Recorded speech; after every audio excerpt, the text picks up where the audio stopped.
Texto aqui em Mateus, capítulo 6. Nós estamos no mês de maio. E nesse mês de maio nós vamos finalizar então as pregações do Sermão da Montanha de Jesus. Hoje nós vamos ler do capítulo 6, versículo 19, até o final do capítulo, até o 34. Eu fiz o cálculo aqui, a conta aqui das divisões dos textos. Nós vamos finalizar então em maio, né? A partir de junho, então a gente já entra uma outra proposta aqui. A gente vem estudando o Sermão da Montanha desde janeiro, desde o começo do ano. E aí eu vim na minha abordagem do texto, respeitando as questões literárias do texto. Então, alguns irmãos podem falar: ô pastor, mas no começo você pregava um versículo, a bem-aventurança, agora você está pregando vários textos. Porque quando a gente lê um texto bíblico, irmãos, existe uma questão literária de raciocínio do que o autor está querendo dizer, a mentalidade que está em cima do texto. A gente tem que respeitar isso aqui na hora de uma aplicação, né? Porque senão fica fragmentado o texto, né? Então a gente precisa fazer essa abordagem. Então hoje, dentro de uma lógica aqui do raciocínio de Jesus, da organização que Mateus fez, o texto é Mateus 6,19 até o versículo 34, e aí nós vamos ler o texto. Eu peço que você acompanhe a leitura com a sua Bíblia, e depois nós vamos então meditar em cima desse texto bíblico. Diz assim o texto, irmãos: não acumuleis para vós outros tesouros sobre a terra, onde a traça e a ferrugem corrói, e onde os ladrões escavam e roubam, mas ajuntai para vós outros tesouros no céu, onde a traça nem ferrugem corrói, onde ladrões não escavam nem roubam. Porque onde está o teu tesouro, aí estará também o teu coração. São os olhos a lâmpada do corpo. Se os teus olhos forem bons, todo o teu corpo será luminoso. Se, porém, os teus olhos forem maus, todo o teu corpo estará em trevas. Portanto, caso a luz que em ti há sejam trevas, que grandes trevas serão. Ninguém pode servir a dois senhores, porque ou há de aborrecer-se de um e amar o outro, ou se devotará a um e desprezará ao outro.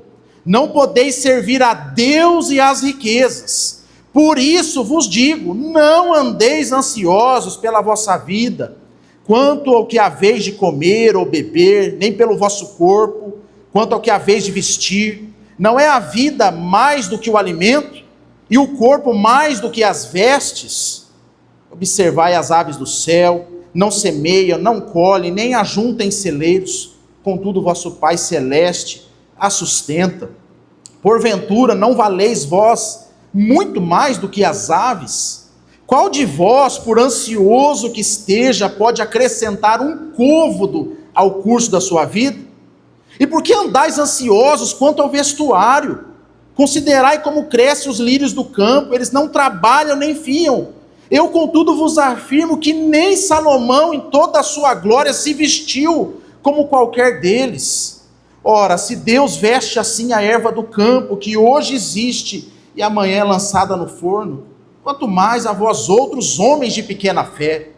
Portanto, não vos inquieteis dizendo: que comeremos, que beberemos, ou com que nos vestiremos, porque os gentios é que procuram todas estas coisas, pois o vosso Pai Celeste sabe que necessitais de todas elas. Buscai, pois, em primeiro lugar o seu reino e a sua justiça, e todas estas coisas vos serão acrescentadas. Portanto, não vos inquieteis com o dia de amanhã, pois o amanhã trará os seus cuidados. Basta ao dia o seu próprio mal. Vamos orar, irmãos. Ore a Deus nesse momento.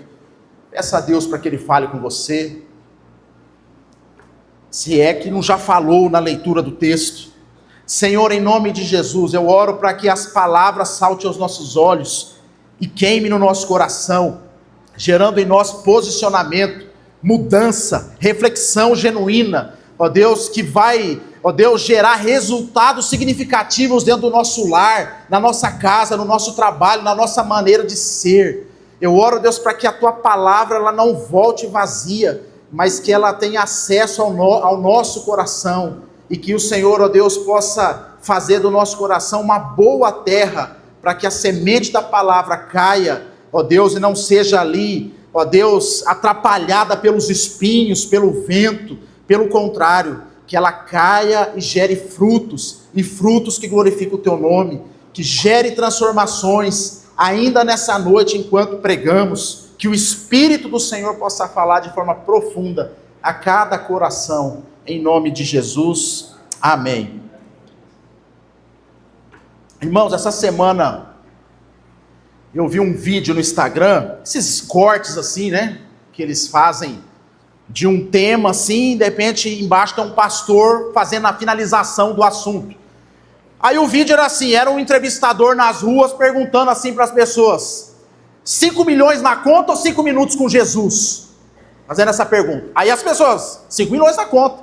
Alguns assim até falam assim: nossa rapaz, 5 milhões na conta, acho que ele pensou já no boleto, pensou na faculdade do filho, pensou, assim, 5 milhões na conta. E todos ali, acho que pode ser que teve alguém que falou Jesus, mas eles não colocaram no vídeo porque a ênfase do vídeo era trabalhar essa questão. E ali todos os entrevistados, então, falaram, ó, 5 milhões na conta, né? Melhor que aí 5, não que seja pior, né? 5 minutos com Jesus, mas assim, 5 milhões na conta, irmão, resolve a vida de muita gente. O André que entende muito de juro, André, 5 milhões aplicado, a renda aí mensal mais ou menos de juro, aí dá para viver, não dá não? 50 mil. Oi, irmão, pensa aí, o salário assim, só o dinheiro aplicado, 50 mil por mês, resolvia a vida de muita gente, irmão. Maravilha, né? 5 milhões na conta. E aí eu vi um vídeo, irmão, no primeiro momento, com um olhar mais religioso, mais pastoral, eu olhei e falei assim, como é que pode a pessoa responder 5 milhões e não Jesus? Olhei para Deus e falei assim, ô Deus, olha o que estão falando do Senhor aí? Escolhendo o dinheiro e não o Senhor. Aquele olhar primário, né? Da religião. Aí, irmãos, eu comecei a refletir sobre o vídeo, refletindo, e eu gosto de refletir com Deus, né? Porque eu vou refletindo com Deus, Deus vai pontuando algumas questões, vai falando do meu coração, e Deus direcionou meu coração para a seguinte coisa, irmãos, falou assim, rapaz, se fosse 100 mil reais ali, eles responderiam a mesma coisa. Aí Deus foi abaixando, se fosse 50 mil reais ou 5 minutos com Jesus, faria a mesma coisa. Aí Deus piorou. E você, rapaz, faria a mesma coisa? Ou, já não é que já não fez, né? Falei, como assim?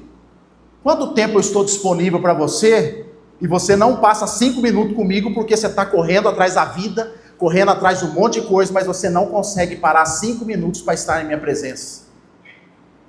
Quanto tempo você gasta na sua vida num dia de 24 horas correndo atrás de coisas e mais coisas desse mundo, dessa vida, mas você não consegue parar 5 minutos para dedicar o seu coração para mim? E aí, irmãos, eu comecei a olhar aquele vídeo com outro olhar.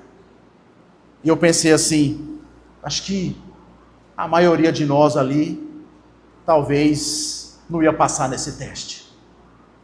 Quantos de nós, irmãos, já tivemos a oportunidade de investir o nosso coração nas coisas de Deus, mas quando a gente olha para a nossa vida, a gente fala assim, não pastor, eu tenho que correr atrás do pão, eu tenho que correr atrás disso, a vida é corrida, eu não sei o que e tal, eu tenho que fazer isso. Mas vamos partir para o outro lado, irmãos, quantos de nós, talvez no momento de lazer, ou no momento de descanso, ou no momento da semana lá do saco cheio, do dia de não fazer nada, que você tinha todas as opções do mundo, mas talvez você escolheu ficar no feed do Instagram, 1 hora, 2 horas, vendo aqueles vidinhos, ou uma boa série nos canais de streaming aí, ou dormir só, ficar deitado. Irmãos, quanto tempo a gente gasta com as coisas de Deus e com Jesus? Ô pastor, eu estou livre dessa, hein? Tem minha devocional de manhã lá, meus 15 minutinhos. Depende, irmão, se a sua devocional for religiosa, se for apenas para dizer assim, ó Deus, viu aí? Estou liberado? Vou ver meu dia. Se for isso, é religião. Agora, se a devocional que você faz, ela fica direcionando o seu coração em todo o tempo, em tudo que você faz, aonde você coloca a mão, aí valeu. E o texto aqui, irmãos, que Jesus está tratando, talvez Jesus não fez como aquele repórter perguntando 5 milhões ou 5 minutos comigo, mas a ideia do texto é mais ou menos isso. Quanto tempo da sua vida, quanto tempo que você gasta comigo e quanto tempo você gasta com as coisas desse mundo. Algumas pessoas podem olhar desse texto e pensar assim, está falando de dinheiro o texto. Não, dinheiro também, mas não só dinheiro. Está falando das coisas desse mundo. Está falando, Mateus, de uma vida materializada. E Jesus aqui nessa estrutura do texto, dá para perceber, irmãos, 2 tipos de gente aqui. O primeiro, que vai a partir do versículo 19, é o sujeito que está procurando acumular tesouros na terra. Não é alguém que está passando necessidade, mas é alguém que está procurando acumular, talvez para garantir lá na frente. É um sujeito que gasta toda a sua vida pensando aqui e agora. A gente percebe, irmãos, que essa ideia, após a pandemia aí, foi por água abaixo, né?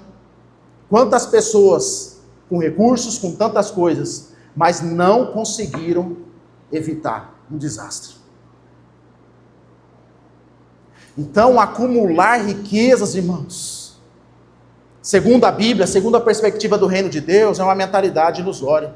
Ô pastor, então você está dizendo que a gente não tem que pensar no futuro? Não, irmãos. Eu estou falando de acumular riqueza, não ser precavido. Há uma diferença muito grande nisso. E aqui nesse primeiro momento, Jesus aborda esse sujeito que a única preocupação da vida dele é o acúmulo de coisas. Ele utiliza todo o seu tempo, toda a sua inteligência, toda a sua capacidade para garantir riquezas, o bem-estar dessa terra. Mas a partir do versículo 25, Jesus vai falar de outro sujeito. Um sujeito que anda ansioso. E Jesus trabalha aqui 3 questões que causam essa ansiedade: comida, a roupa, o que é mais aqui? Beber, o corpo, a roupa, comida e a roupa. Irmão, o cara que está preocupado em comida e roupa, Fernando, não é um cara que está acumulando riqueza. É alguém que está pensando assim, pastor, como é que eu vou pagar a conta de amanhã? Como é que eu vou pagar R$250 de conta de luz amanhã? Que hoje é dia 4 hoje, né? Dia 5 está aí já.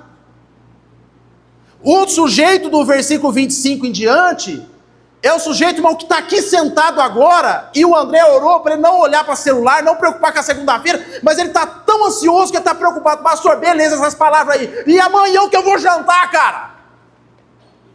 Então a Bíblia está falando de 2 tipos de gente: o esbanjador, ou aquele que acumula riquezas, aquele que é o sujeito lá do deserto, que vai pegar o maná para garantir para o dia seguinte, sendo que o maná era por dia, apenas de sexta-feira, lá no final de semana, que tinha mais lá para garantir lá o sábado que não tinha, mas o restante era por dia. Mas é o sujeito que assim, é melhor a gente garantir, vamos pegar uns a mais. Abrindo um parênteses aqui, irmãos, lembrei de uma história boa. Eu trabalhava na concessionária da Volks, e dentro da concessionária eu era motorista, e às vezes fazia uns bicos de levar carro para o feirão. Então acabava o expediente às 6, e das 6 até às 10 da noite a gente levava os carros da concessionária para um espaço lá que era o feirão. Então eu ficava indo, levando o carro na cidade. E aí eles davam um lanche pra gente, um hambúrguer, uma latinha de refrigerante. Aí só que eles deixavam na nossa responsabilidade a gente administrar. E eu não esqueço, irmão, dessa imagem de um sujeito que ele pegou assim, André, umas 10 latinhas de coca. Sabe criança quando põe salgadinho na camiseta assim, faz assim? E saiu andando assim, ó. Fugiu. Acumulou Coca-Cola. Porque vai que não tem amanhã. E eu não esqueço, irmão, dessa imagem. Sobrou, a gente comeu, consumiu, mas ele estava mais preocupado assim, eu vou garantir o de amanhã. Acumulou riqueza. E o outro sujeito, irmãos, eu acho que, olhando o perfil da nossa igreja, a maioria de nós se enquadra nele aí. Como é que vai ser amanhã, pastor? O patrão me dispensou, como é que vai ser? Irmãos, é esse tipo de circunstância que Jesus quer tratar no nosso coração nessa noite. E por que falar disso, irmãos? Porque se você olhar com um olhar bem clínico para a vida, você vai começar a perceber que muito das nossas relações é pautada pelo dinheiro, pelas coisas desse mundo. Por exemplo, nesses quase 20 anos que eu tenho de igreja, eu já vi gente casando com outro por causa de dinheiro.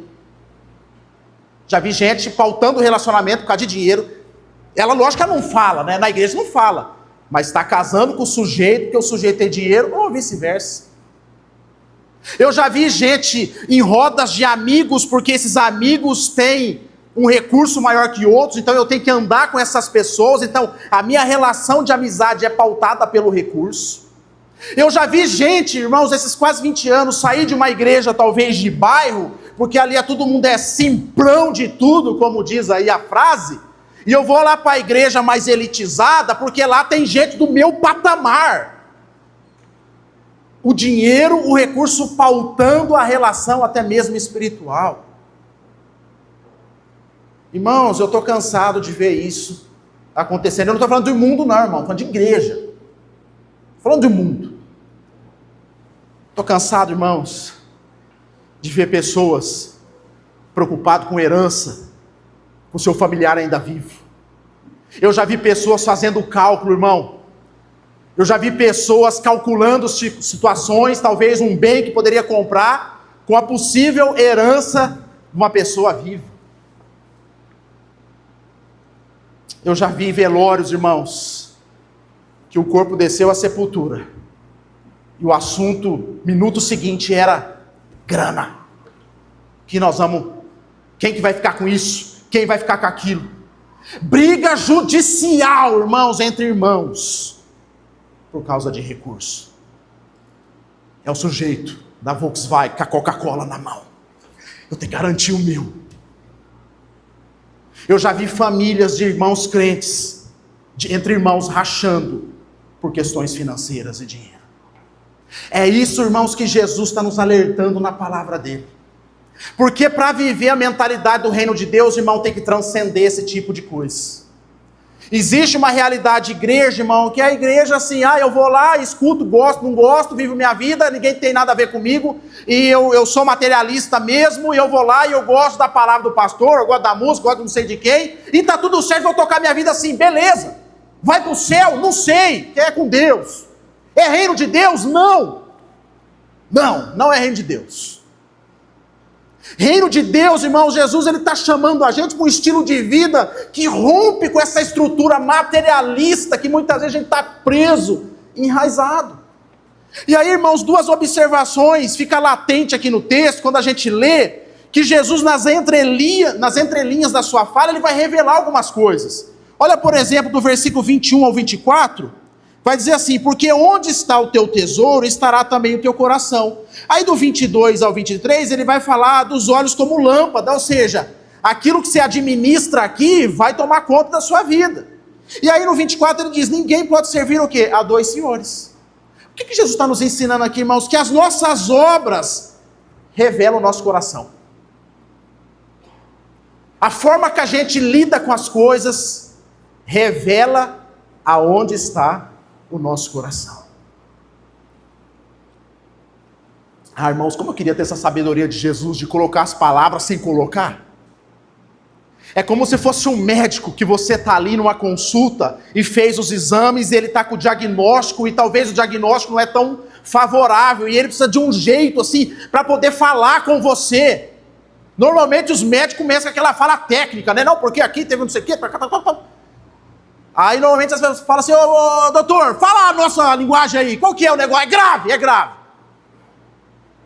Então Jesus aqui, ele está olhando para o povo à sua volta, olhando pela aquela instituição religiosa, o judaísmo da sua época, vendo a mentalidade materialista, gananciosa, vendo a miséria também de muita gente. Ele olha, irmãos, e traz um raio-x da nossa alma. E vai dizer que tem gente que vive acumulando riqueza. E ele vai dizer, olha, aonde está o tesouro? Está o seu coração. O que é isso? Aonde eu gasto mais tempo na minha vida? Aonde eu invisto mais emoções? Aonde eu coloco o meu coração? Aonde eu coloco todo o meu ser? Ali está o meu tesouro. É aquilo que vale para mim, irmãos, e é tão banal quando a gente se depara com alguém assim. Eu já tive experiência, irmãos, na minha vida, relacional, lá atrás, da pessoa dizer assim para mim, não, então, minha mãe não quer que a gente se relaciona, porque você não tem nome. Meu nome é até meio artístico, viu, irmão? Leite, né? Tem bastante gente Leite aí, fulano de tal Leite. Mas eu não tenho sobrenome de gente rica. Aí a pessoa diz assim, porque você é pobre. Eu achava, irmão, eu tinha a cabeça também inocente, né? Achava que isso acontecia em novela, em filme. Não. Isso falando de crente, irmão, de gente de igreja. A minha mãe não quer que a gente ficar junto porque você é pobre. Você tem tatuagem. A tatuagem até entendo, tá, irmão? Tatuagem, assim, eu sei que existe aí um debate. Né? Mas você é pobre. Sem entrar em questões raciais também, né, irmão? Que é nojento, né? Quando a gente vê isso dentro do meio cristão. Mas eu já vi, irmãos, pessoas pautando a sua vida no materialismo. E aí uma atitude como essa revela o que? Aonde está o tesouro da pessoa. Um outro diagnóstico, irmãos, que a gente encontra no texto, que aí vai do 25, que aí é o sujeito que está mais na necessidade, que aí é o texto de 25 até o versículo 32, a gente vai perceber que a ansiedade por coisas materiais revela o nosso nível de maturidade espiritual. Quando Jesus ele começa a discorrer, por que vocês andam ansiosos? Está ansioso de comer, de vestir? Aí ele dá o exemplo lá do lírio, dá o exemplo do pássaro. Aí ele vai dizer assim no versículo 30, ora, se Deus veste assim a erva do campo, que hoje existe, e amanhã é lançada no forno, quanto mais a vós outros, homens do quê? De pequena fé. Jesus chama esse sujeito de homem de pequena fé. Pastor, o que significa essa pequena fé? Irmão, não é que ele não tinha fé em Jesus. É um sujeito que talvez crê em Jesus Cristo como seu Senhor e Salvador, trazendo para o nosso contexto. É alguém que crê que Jesus morreu na cruz por ele. É alguém que talvez se arrependeu dos seus pecados, fala assim, não, pastor, eu creio em Jesus, eu tenho fé em Jesus. Se eu ando por aí, alguém pergunta em que eu creio em Jesus Cristo. Mas ele não crê num Jesus que é capaz de cuidar da vida dele ao longo da sua jornada. Ele crê apenas num Jesus que salvou ele na cruz, mas não no Jesus que se relaciona e cuida dele em cada momento da sua existência. Quando Jesus chama esse homem de pequena fé, essa pequena fé que só é o suficiente para crer para ser salvo, mas não crer que Deus é conosco, que Deus supre, que Deus caminha com a gente. Então, irmãos, quando Jesus fala desse sujeito, revela um nível de espiritualidade que a gente tem. Pessoas que crêem na Bíblia, leem a Bíblia, creem em Jesus, mas no momento da crise, chuta o pau da barraca, fica desesperado, abandona, arruma confusão, briga, perde a cabeça, perde as estribeiras, porque não consegue confiar em Jesus, homem de pequena fé. E essa ansiedade aqui, irmãos, que Jesus está tratando, não é a ansiedade que a gente conhece hoje aí como uma crise de ansiedade, né? Aquele sujeito que está com uma palpitação, que está ali num nível alto de estresse, e aí gerou isso, ou do nada ele está tocando a vida, de repente deu uma crise nele ali, ele não sabe explicar, e ele necessita ali então do um acompanhamento terapêutico, um medicamento. Não é esse tipo de crise que Jesus está dizendo, que essas são crises reais. São doenças mesmo psicossomáticas que precisam do devido tratamento. Mas a palavra ansiedade que Jesus está tratando aqui é o significado de preocupação. O que é essa ansiedade? Eu vivo só preocupado com amanhã. É o sujeito que vai ter o brinquedo de ter filho. Não, mas como é que vai ser? Ele está pensando, Fernando, na faculdade. O filho nem nasceu. Ele não dorme. Por que você não dorme? Eu estou pensando se... Eu estou fazendo meus cálculos aqui, se eu viver até tantos anos e trabalhar tantos anos, eu consigo manter 2 na faculdade, mas 3 não. É esse sujeito. É o sujeito que ele está aqui agora, sentado, e ele está preocupado. Rapaz do céu, como é que vai ser amanhã? O cartão, a fatura chegou e eu já vi lá o parcelamento. E ele fica com isso na cabeça. É o sujeito, Fábio, que ele é paralisado pela preocupação. Eu lembro do meu pai já é falecido, mas meu pai quando era vivo, irmão, do dia 1 ao dia 10, irmão, ele era um nojo. Porque era dia assim que o dinheiro entrava e tinha que pagar as contas, irmão. Pensa assim num sujeito que estava dando patada em todo mundo, andando, chutando as coisas, nervoso, todo mês. Aí minha mãe falou, mas o que está acontecendo? É as contas. Aí eu ia ver qual que eram as contas, irmão. Luz, água, sabe, continha, e assim, você cresceu, virou adulto, irmão, água, luz, isso aí pro resto da vida. A não ser que você faz gato, faz um enrosco aí. Mas se você for viver de forma como um cidadão de bem, água, luz, internet, né? Isso aí, irmão, foi parte da vida. Meu pai, ele ficava preocupado com as contas que tinha que pagar mesmo. E assim, o pior, Rony, ele tinha o dinheiro para pagar. Mas para ele era uma afronta, irmão, ter que pagar a conta. Ele ficava preocupado. Aí quando dava dia 15, assim, aí ele tomava a geladinha dele. Aí gastava todo o dinheiro dele no bar com os outros, porque ele era aquele bêbado que pagava para todo mundo. Em casa, às vezes, sistemático. Não pode isso, não pode aquilo. Mas no boteco, bebe aqui, vai chegando. Mas é um sujeito que do dia 1 ao dia 10 vivia numa tensão, preocupado. Irmãos, eu não estou dizendo que nós temos que ser leviano, mas a gente não pode ser esse nível de ansiedade que Jesus está tratando aqui, capaz de parar a nossa movimentação no reino de Deus. Tem pessoas, irmãos, que não conseguem ficar dentro de uma igreja, não conseguem concentrar no momento de culto, de pregação, por causa de conta para pagar. Ô pastor, é que não é você, né? Essas contas tá paga, né? Não entra nesse viés, não, irmãos. Não é nesse sentido, não. Cada um tem suas batalhas, tem suas lutas. E aí no final do texto, Jesus fala assim: portanto, não vos inquietei com o dia de amanhã, pois o amanhã terá os seus cuidados. O seu dia, né? Basta o seu dia, o seu próprio mal. Em outro versículo ele fala assim: você pode acrescentar alguma coisa na sua vida? A sua ansiedade, enquanto você está ansioso, é como se fosse um investimento que está lá na bolsa, lá e está caindo para você enquanto você está ansioso. E quando você está preocupado, a sua conta bancária começa ali a somar quantias. Não, irmãos, não acrescenta. Então esse texto, irmãos, num primeiro momento, ele revela um diagnóstico aqui para nós. Que as nossas obras revelam onde está o nosso coração. E aí eu, como pastor de igreja, irmão, lá no seminário, na faculdade, a gente eu estudei 2 anos lá de psicologia comportamental. E aí não é guru, não é profecia, não é ver um manto no mistério, não. Na ciência, a gente consegue observar as pessoas e perceber a patologia, o comportamento, por que as pessoas reagem dessa forma. E aí, irmãos, eu estou para dizer quantas pessoas, irmãos, nessa minha jornada de fé, eu percebo que muitas das suas aflições é porque está em busca de acumular riqueza, porque o coração está na grana, no tesouro, e vive nessa ansiedade. Pastor, não precisa nem falar, irmãos. É como a pessoa reage, é como a pessoa lida com esses assuntos, com esses temas. Então aqui Jesus está dizendo assim, cara, não é você falar, você pode até não assumir, mas como você vive, como você decide a sua vida, está mostrando quem é o seu Deus.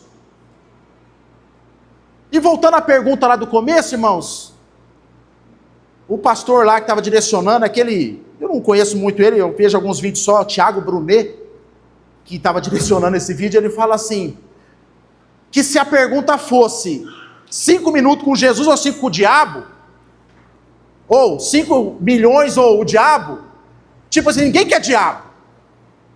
Mas ele fala assim, que o diabo, irmãos, não é o rival de Deus. O diabo é o derrotado. O diabo foi vencido na morte e na ressurreição de Cristo. O rival de Deus, Jonas, sabe quem que é? A grana. É as coisas desse mundo. É as riquezas. Você sabia, irmãos, que o que mais separa casais hoje não é adultério, não é chifrada, esse tipo de coisa? É grana. A falta ou muito. Gente que tem muito, muitas vezes vive aquele casamento de fachada, porque se divorciar, a conta fica cara no divórcio, então é melhor aguentar a pessoa aqui. Porque imagine se entra lá no juiz lá e ele quer pegar uma parte lá, dá um problemão, então, e o cara é muito rico, e ele assim, rapaz, essa mulher aí eu vou dar tudo para ela, ou vice-versa, ou aquela mulher que já veio da família que tinha dinheiro, e o sujeito entrou na história, e aí eles vivem naquele casamento, irmão, de maquiagem, de fachada. É melhor cada um ficar num quartinho aqui mesmo, a gente se tolerar, cada um tem seu amante e vive assim, porque pelo menos nós não saímos no prejuízo, pelo menos quando eu estiver ansiosa, eu vou pro shopping e compro aquela bolsa cara. E o sujeito também vai esbanjar o dinheiro dele. E existe também aquele sujeito, irmão, que casou no amor, e vamos viver numa ilha, só tomando água de coco, o que importa é beijo mesmo, e vamos casar, e sabe aquela coisa, contra tudo e contra todos, o amor venceu, e vamos. Ah, irmão, aí entrou na vida 2, na conta para pagar, aí o sujeito ficou desempregado. Sim, Tem os braços curtos também, tem isso também, mas não estou falando do braço curto, não. Estou falando do sujeito, por questões de circunstância, irmão, ficou desempregado, a esposa já comeu. Pastor, tem que ver isso aí, porque, ó, rapaz lá, ó. Aí, irmão, vem todos os problemas de 1970. Que, ó, lá, desde lá, isso aqui. E vice-versa. Pastor, a mulher lá tem que conversar, porque, irmãos, esses exemplos aqui não é os 6, não, tá? Exemplos retóricos. Pastor, a mulher lá deu o cartão para ela, olha como que fica a fatura aí, ó, como que vai fazer? E aí começa a brigaiada. Aí o pastor vai lá resolver, irmão, chifrou, teve adultério, teve o quê? Não, o que foi? Dinheiro. Irmão, isso não sou eu, não, é estatística. O que mais separa casais é dinheiro. Ou muito, ou pouco. Sabe por quê, Mateus? Porque dinheiro é Deus, é um tipo de Deus que veio para rivalizar. Bom, irmãos, essa é a parte ruim do texto. O diagnóstico.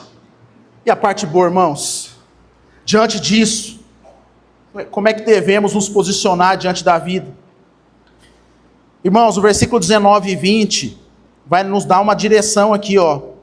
Não acumuleis para vós outros tesouros sobre a terra, onde a traça e a ferrugem corrói, e onde ladrões escavam. Mas o 20, mas ajuntai para vós outros tesouros aonde?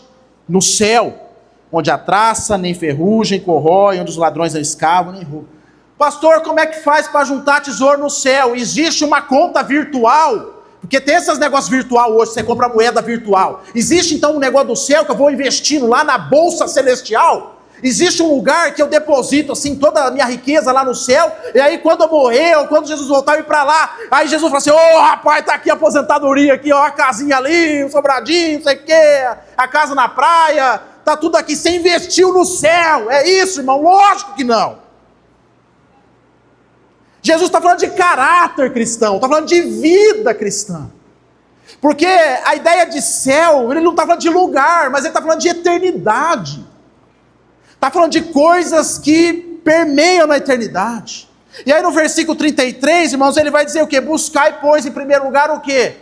Reino de Deus, a sua justiça, e essas coisas serão acrescentadas. Irmãos, qual que é o chamado de Deus para a minha vida e para a sua vida? Buscar, irmãos, crescer como um caráter cristão. Mas é triste, irmãos, ver que a maioria das pessoas nem estão preocupada com isso. Ela está preocupada com a viagem que ela vai fazer essa semana. Ela está preocupada com o investimento dela. Ela está preocupada com os filhos que vão estudar em Harvard. A mandar para os Estados Unidos para estudar lá. Não está preocupada com o caráter cristão. E se ele não preocupa com o seu próprio caráter, ele não vai preocupar com os filhos. Se vai crescer ou não. Eu vejo pais, irmãos, mais preocupados se o filho vai ser advogado, se ele vai ser... Tem as três profissões, advogado, engenheiro, tem a outra também que é isso. E médico, né?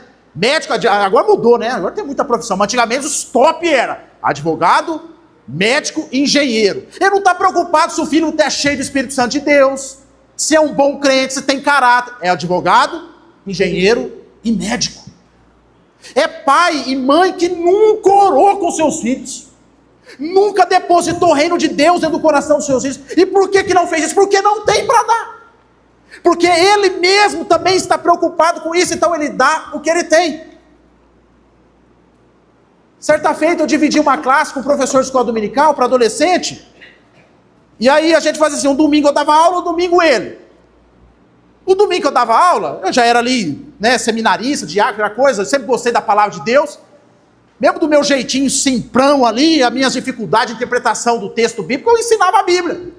Aí quando era a aula do rapaz, ele só ensinava como ganhar dinheiro. Boa profissão, não sei o que. Era assim a aula dele. Para adolescente, irmão, junior, sim, aí eles ficavam assim olhando, né? Estou tão distante ainda disso. Pastor, mas é bom ensinar essas coisas, educação, lógico que é, irmão, lógico que é. Mas o sujeito, ele só ensinava aquilo porque era só aquilo que ele tinha para dar. Ele não tinha capacidade, irmão, de abrir um texto bíblico e falar do Deus Todo-Poderoso, que salva, que transforma, que cuida, que provê, que liberta. Ele tinha que falar das coisas que ele tem. da forma que ele vive a vida dele. E muitas famílias são assim. Tem deixado de buscar um caráter cristão, pensando mais nesse mundo, na materialidade dessa vida. É gente que não consegue suportar uma crise financeira, não consegue suportar uma crise no mundo. Eu fico pensando, André, se a gente tivesse nascido em 29 ou em 1900, quando teve aquela crise forte lá nos Estados Unidos, que abalou o mundo. A crise de 29, irmão, no nosso tempo de hoje, que a gente não aguenta ficar sem o WhatsApp um dia, quando entra lá em programação, alguma coisa, como é que a gente ia fazer numa crise de 29? Que abalou o mundo financeiro? Irmão, se apagar a luz aqui, acabar a energia aqui, irmão, a gente fica num Deus nos acuda aqui dentro. Teve um dia que estourou um esgoto ali, irmão, entrou um cheio de esgoto aqui, a gente ficou aqui que não sabia o que fazia aqui dentro. Por quê? Porque tirou o nosso conforto. Agora o que Jesus está propondo, irmãos, não invista a sua vida nessas coisas, com isso o ladrão rouba, isso perece, isso acaba. Um dia você tem, outro dia você não tem, mas o que você constrói aqui dentro ninguém pode tirar. Buscai, pois, em primeiro lugar. E Jesus usa essa expressão, em primeiro lugar, o reino de Deus e a sua justiça. Um caráter cristão, uma vida cristã, uma vida de testemunho, uma vida que faz a diferença dentro de casa para a família. É um filho que consegue olhar e falar assim, o meu pai é a minha referência. Eu quero fazer uma pergunta para você, pai, que tem criança, aí de 0 a 13 anos, que seja, ou vamos pegar os adolescentes. Se eu levar o seu filho hoje numa salinha ali comigo e fazer uma entrevista, falar assim, quem é a sua referência? Ele vai falar que é você? Pensa. Uma vez você fez essa pergunta aí, né, Fernando? A turma falou um monte de gente aí, irmão, da internet. Irmão, essas coisas tem que mexer com a gente. Que tipo de legado? Pastor, mas eu dou dinheiro, dou celular, dou escola boa, dou presente, dou não sei o quê. Irmão, tem gente que é tão presenteador que ele dá presente toda a data. É data do quê? Hoje é segunda-feira brava, dia de presente bravo. Hoje é terça-feira de oração, vou dar uma Bíblia. Hoje é quarta-feira de rodada do Brasileirão, vou dar uma bola de futebol. Ele vai inventando temas para dar presente. Mas ele mesmo não é presente no coração do filho. Ele não está construindo o reino de Deus no coração do filho. E aí, irmãos, eu admiro aquelas pessoas que passam o tempo, elas crescem, elas envelhecem. Você pergunta para ela, quem é a sua referência? A pessoa fala assim, o meu pai. O meu pai. Não, mas é um pai crente, um pai cristão. Irmãos, o que nós temos feito na nossa vida? Nós temos ajuntado tesouro no céu, buscado em primeiro lugar o reino de Deus, a sua justiça, fazer a vontade de Deus, gastar a nossa vida no reino de Deus. E quando eu digo isso, não é que você tem que ser um pastor ou um missionário, alguém que tem que botar a mochila nas costas e pedir conta do serviço, mas ser um instrumento de Deus aonde Deus te colocar. É você ter uma vida tão significativa que vai reverberar na vida de quem está próximo de você. É você que é um patrão abençoado, um patrão justo, um patrão que dá emprego para as pessoas, um patrão que faz o funcionário crescer, é um patrão que testemunha, como nós ouvimos o testemunho lá no acampamento do pastor Ezequiel. Que a primeira vez que o funcionário, depois de 20 anos trabalhando com ele, viu Jesus na vida dele, foi quando ele deu um aumento para o funcionário. Aí falou assim, alguma coisa aconteceu com você. Aí ele falou assim para o pastor, você esteve com alguém, né? Aí ele falou assim, estive. E ele falou, foi com Jesus, né? Só pode ser Deus para você fazer isso aí. É gente que passa pela vida marcando o coração das pessoas com a sua fé. Não é gente que está preocupada apenas com o seu bem-estar material, mas está preocupada em buscar o reino de Deus e a sua justiça. E essa palavra, a sua justiça, irmãos, está relacionada muito com caráter cristão. Fechando esse ponto, irmãos, eu estive em Limeira semana passada, peguei uns 10 dias de férias, e aí nós fomos visitar um casal de amigos, né? Casal que a Jaque cresceu indo na casa deles, né? Pais de uma amiga da Jaque, já são 2 senhores aposentados, e me chamou a atenção, irmãos, que ele aposentou, ela também, vida simples. Aí eles têm uma casa, eles alugaram a casa e foram morar numa casa que tem uma igreja, cuidando, caseiro de uma igreja meio que abandonada lá, meio um sítio, cuidando, uma casa muito rústica, muito simples. E ele comprou uma Kombi, está, André, arrumando uma Kombi, fazendo motorhome na Kombi. As filhas já estão criadas, estão vivendo a vida. E ele se associou a um portas abertas, são portas abertas, né? Que ele vai, irmãos, pegar a Kombi dele, junto com a esposinha dele, com aquilo que ele tem, ele vai gastar abençoando as igrejas, levando ali a mensagem do Portas Abertas, fazendo a propaganda, divulgando o evangelho, a mensagem para esse Brasilzão. E pensa no homem alegre, irmão. Eu vi lá mexendo na Kombi lá. Falou assim, ó, eu não tenho nada, tem minha casa aí, tem aluguel, vai ajudar aqui, mas nós já criamos nossas filhas. Elas vão querer viver para Deus. Gastar a minha vida para servir a Deus. Talvez você não está nesse nível de aposentadoria, mas você está no auge da sua profissão. Você faz da sua profissão um serviço a Deus. Pessoas são abençoadas através da sua vida de fé. Se você busca em primeiro lugar o reino de Deus, irmão, Deus abençoa o ambiente que você está. Deus abençoa o ambiente que você está. Para finalizar, queridos, um outro ponto, irmãos, é que Deus nos sustenta em todas essas coisas. Jesus vai dizer que se a gente buscar em primeiro lugar o seu reino e a sua justiça, a gente não vai mendigar o pão, irmãos. Mas isso é uma caminhada de fé. A gente depositar a nossa confiança no Senhor. E aí, irmãos, quando os nossos sonhos estão atrelados com os sonhos de Deus, irmão, Deus abre o cofre mesmo, irmão. Deus abençoa mesmo. Às vezes o povo acha que Jesus é franciscano, que Jesus tem problema com dinheiro. Apesar de eu admirar muito Francisco de Assis, ser um dos monges que eu mais admiro dentro da história cristã, que ele era um homem rico, de família rica, ele abre mão de tudo aquilo para viver como pobre, pregando a palavra, cuidando de gente. E hoje a gente tem a ordem franciscana, e está tudo certo. Mas tem gente que acha que Jesus ele tem um negócio com dinheiro. Jesus, assim, Jesus ele não gosta de rico. Bobagem, irmão. Falta de leitura da Bíblia. O que Jesus está tratando aqui não é dinheiro, irmão. Jesus tinha amigos ricos, ele quer que as pessoas prosperam. E quando ele vê um crente, irmão, cheio do Espírito Santo de Deus, que sabe administrar o recurso, que vai abençoar vidas, irmão, Deus prospera o irmão.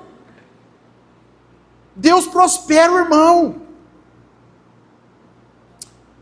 E aí quem estava no acampamento, lembra do testemunho do pastor, da filha dele, que queria ser médica? Quem estava no acampamento, que tentou vestibular, tentou aqui e não conseguiu. E eu conheço aquela menina, irmãos, desde criança. E desde criança ela fala assim, eu quero ser médica. E eu já conversei, eu dei aula para ela, uma adolescente, e falei assim, você quer ser médica por causa de quê? Que eu quero usar a minha profissão para cuidar de gente. Seja no campo missionário, na África, num lugar precário que não tem essa medicina. Eu quero me formar para que a minha profissão não seja para mim ganhar dinheiro, seja para cuidar de pessoas. Irmãos, desde criança ela tem isso, e ela continua com isso. Sabe o que Deus fez, irmãos? Colocou ela dentro de uma faculdade, a 5 minutos da casa dela, de uma faculdade conceituada no Brasil, de uma mensalidade de 17 mil reais por mês, colocou ela com uma bolsa de 100% lá dentro. Dá para ela ir a pé, irmãos, da casa dela na faculdade. Aí eu pergunto para você, Deus tem problema com dinheiro, irmãos? É que você está na crise para pagar a conta amanhã e Deus está duro. Essa semana você pegou Deus ali perto do dia 20, o vale não caiu, então Deus não tem como te dar uma força. Às vezes a gente fala de dízimo e oferta, a gente pensa assim, nossa, mas Deus, coitado, né, rapaz? Você não dizimar, como é que vai ser Deus aí nessa história, hein? Nossa, tadinho de Deus, hein? Poxa, eu tenho que dizimar para ajudar o homem. Irmão, Deus não tem problema com recurso financeiro, Deus tem problema com o coração, irmãos. Quando ele encontra um coração que resolveu buscar o seu reino e a sua justiça, que resolveu acumular tesouros no céu, irmãos, Deus abençoa, Deus supre, Deus abre porta. Ainda que você não seja um rico, mas o pão não vai faltar, a roupa não vai faltar, a moradia não vai faltar. E quem é dessa igreja sabe disso, ninguém aqui passa fome aqui não, irmão. Se alguém dessa igreja passar fome, porque não contou. Mas aqui ninguém passa fome nessa igreja. Que aqui tem pão, porque aqui é de Deus, porque Jesus está nesse lugar. Agora, irmãos, Jesus ele acrescenta. Mas não pense que Jesus vai fazer como no Antigo Testamento, mandar o pão do céu. Deus manda os irmãos. É os irmãos que vai abençoando a nossa vida. E aí, irmãos, para ir finalizando, tem um filósofo que eu gosto muito de ouvir ele, Luiz Felipe Pondé. Ele é ateu, mas ele faz uma análise muito boa acerca da instituição religiosa, da igreja. E ele estava num debate com esses jornalistas ateus que ficam criticando a igreja, que igreja é isso, igreja... Pega aqueles modelos bem ruins mesmo e acha que todo mundo é igual. Aí ele estava lá e aí o sujeito falou assim, ô Pondé, o que você acha do dízimo na igreja? Você vê aqui, tipo assim, num tom meio sarrista. Ele falou assim, rapaz, deixa eu fazer uma análise disso aí. Eu acho até barato. Ele falou. Aí o cara assustou, barato. O sujeito vai para a igreja, ele está lá, talvez ele veio de uma família desestruturada, não conhece ninguém, ele chega na igreja, o pai dele não beija ele em casa, a mãe não abraça, ninguém dá carinho para ele, ele chega na igreja, os irmãos abraçam ele. Os irmãos falam que ele tem valor, os irmãos começam a orar com ele começa a se sentir valorizado. Aí ele é um adolescente que agora começa a ser preenchido pelos amigos, pela igreja, por Jesus. Ele sente o Espírito Santo, palavras do Pondé. Ele tem uma experiência mística com o Espírito Santo e aquilo dá alegria para ele em meio aos problemas sociais que ele enfrenta. Aí ele fica ali, maior de idade e tal, e aí tem um rapaz da igreja que tem uma empresa. Ele fala assim, você não quer trabalhar comigo? Dá um emprego para o sujeito, coloca o sujeito no mercado de trabalho, o rapaz começa a trabalhar direitinho, como é o modelo do nosso irmão o João, que trabalha com o Tiago lá, trabalha direitinho, vai crescer na vida, vai juntando dinheirinho, vai comprando as coisas. Aí ele está lá na igreja, a irmãzinha está orando por um varão. A irmãzinha está lá, Deus manda um varão. E o varãozinho está lá, trabalhando, porque o irmãozinho abençoou ele. E aí começa a orar, o irmãozinho começa a orar, e Deus vai juntando as orações. O casamento acontece na igreja, e Deus vai abençoando. Tinha uma continha, quando juntou os dois, aumentou. Um parênteses aqui, irmão. Quando eu casei em 2010, eu ganhava R$700, a Jaque 600. Juntou, eu tinha 700, mas com 600 já é 1.000 e pouco. Deus abençoando, é assim que a vida vai funcionando. Aí o sujeito casa, a mulher para frente, tem as mulheres para frente, toca o sujeito para frente. Não, vamos estudar mais, cabra. Vamos avançar, vamos melhorar. Aí a igreja presbiteriana incentiva o cara a ler um livrinho, ler outro livrinho. O cara vai crescendo intelectualmente, o cara vai aprendendo a conversar melhor, a lidar com as pessoas. Não é um ignorante, sabe interpretar a vida, interpretar texto. Começa a desenvolver, Deus vai honrando, vai trabalhando. Aí, irmão, ele dá 10% do dízimo. Aí o Pondé falou assim, você acha que o dízimo é caro? Olha o que acontece com o sujeito no âmbito sociológico, dentro de uma instituição religiosa. O cara casa, o cara tem afeto, o cara tem trabalho, e esse cara passa o resto da vida honrado, porque as pessoas honram ele. Ele tem um ministério na igreja que as pessoas respeitam ele. E o Pondé fala para o cara, você acha que eles estão pagando caro, dando dízimo para a igreja? Olha o que a instituição religiosa faz. É a única instituição, irmãos, que tem a capacidade de fazer coisas que o Estado não faz. É um sujeito, irmãos, que passa naquela rua ali alcoólatra, agora ele chega na casa dele, ele bate na mulher dele, ele espanca a mulher dele, aí um dia ele entra naquela igreja pentecostal ali, endemoniado, aí a irmãzinha lá, que lá tem pastora, a irmãzinha põe a mão na cabeça dele, repreende o espírito maligno, aquele sujeito se converte. Aí agora no outro dia ele põe um terno, ele vai para a igreja, ele parou de beber, ele parou de bater na mulher, o casamento começa a ser restaurado, ele começa a amar o filho. Tantas restaurações, irmãos, faz no ambiente da igreja, quando a gente resolve investir no reino de Deus e na sua justiça. Talvez eu falei da sua história aqui, você nem percebeu. Talvez você, esse sujeito, que um dia passou por aqui, e a igreja evangélica te abraçou. Sabe o que é isso, irmãos? É o Deus que supre, é o Deus que cuida, é o Deus que sustenta. É o Deus que é mão aberta, irmãos, para abençoar as nossas vidas. Porque não é um Deus que está preso no dinheiro, não é um Deus materialista. É um Deus que abriu mão da sua glória, que abriu mão da sua majestade, de toda a sua riqueza, de toda a sua beleza, de todo o seu glamour, e pisou nesse chão contaminado nosso, cheio de pecado, cheio de imundícia, tocou na nossa vida, se fez pobre por amor de nós, irmãos, para que a gente pudesse ser rico, ter tesouro no céu, ter uma vida transformada e abençoada. Eu sei do que eu estou dizendo, irmão, Jesus sabe do que ele está dizendo. Ele era rico e se fez pobre, irmãos, por amor a cada um de nós, para que eu e você hoje pudesse estar aqui, ó, com essa roupa bacana, um bom perfume talvez, arrumado, os carros ali no estacionamento. Irmão, a turma que cresceu nesse Jandai, quando entra nem acredita de ver essas McLaren que tem dentro, irmão.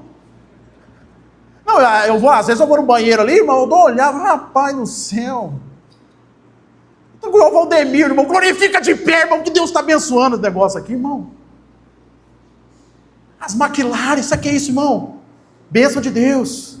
Tá aí a família Peracini, vocês lembram como era a coisa aqui, 20, 30 anos atrás? Não era fácil, não era brincadeira. Terra, irmão tinha que tirar o sapato ali, irmão, dia de chuva, entrar descalço aqui. Aqui, irmãos, tinha o refeitório da escola e culto. Então, acabava o culto, mangueirão, era o Márcio que jogava mangueira aí, lavava aqui para botar o refeitório para funcionar a escola, irmão. Agora a gente olha ali, irmão, olha só quanta coisa Deus fez na nossa vida, irmão. Olha a profissão que você tem. Olha o cara respeitado que Deus fez você se tornar. Deus não provê, irmãos. Aí para fechar, irmão, você que está com a esposa aí do lado aí, dá uma olhada para ela, irmão. Dá uma olhada bem você. Olha como Deus foi bom com você, cara. Cara, é isso aí, irmão. É graça de Deus mesmo, irmão. Porque homem, Jonathan, já nasce com item de série, já é feio. Tirando o David Beckham, o Kaká, um ou outro aí, irmão, Tom Cruise, assim, mas a porcentagem é mínima. A maioria é feio, cara. A maioria é feio, irmão. E quando é bonito, é chato. É chato pra caramba. Pode ver. Pastor, você falou, mas eu tô no rol dos... Você é chato, irmão. E aí a mulher aguenta você, cara. Você é teimoso, você é nervoso, sei lá, você é pirado no giraia aí. E a mulher tá com você há 20 anos, 50 anos com você aí. Irmão, não é Deus provendo a sua vida, não, cara. Poxa vida, querido. Deus cuida da gente, irmãos. Ele não abriu mão da sua glória à toa, não. Ele que sustenta a nossa vida. Ele que sustenta a nossa história.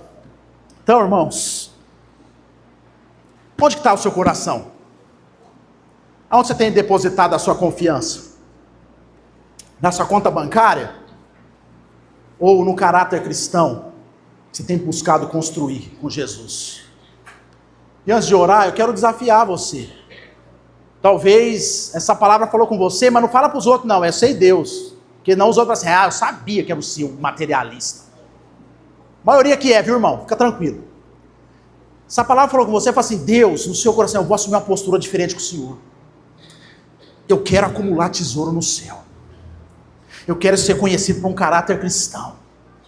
Mateus veio aqui com a Giovana, nós oramos pelo Benjamin. Eu quero ser o melhor pai que eu posso ser para esse menino. Um pai cheio de Deus. É você tomar uma decisão no seu coração. Você vai continuar trabalhando, vai pedir conta de serviço? Não, vai trabalhar, braço longo. Vai trabalhar, vai cuidar da casa, da família. Mas você fala assim, Deus, tudo que eu tenho é do Senhor. Usa o meu recurso para abençoar pessoas. Usa a minha vida para abençoar pessoas. Usa a minha profissão para abençoar pessoas.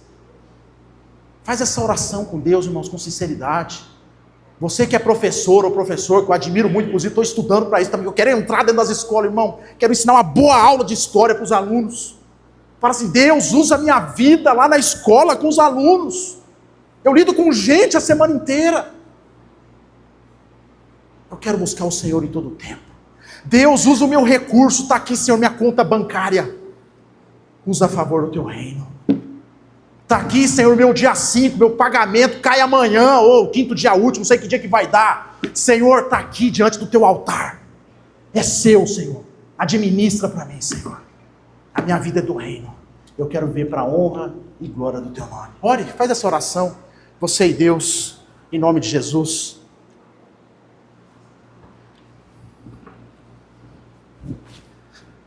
Senhor, nessa noite nós